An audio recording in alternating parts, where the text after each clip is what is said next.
Hello guys भाई लोगों, आपका स्वागत है। मेरा नाम सौरभ पहाड़ी क्विज़ थ्री। भाई लोगों देख सकते हो, ओनली नेचुरल बॉडी, घर का प्रोटीन लो, नशे से दूर रहो। भाई लोगों जो भाई हल्के में ले रहे हैं ना, हल्के में नहीं लेने का। देख सकते हो ओनली नेचुरल बॉडी है। ऐसी बॉडी बनानी है ना।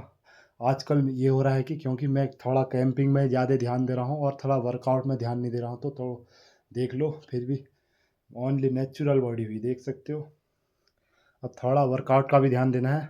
कैंपिंग तो करते रहेंगे और वर्कआउट का भी ध्यान रखना है। वर्कआउट नहीं छोड़ना चाहिए। और वर्कआउट बॉडी बने ना बने, वर्कआउट नहीं रुकेगा मेरा भाई। देख सकते हो ओनली नेचुरल बॉडी।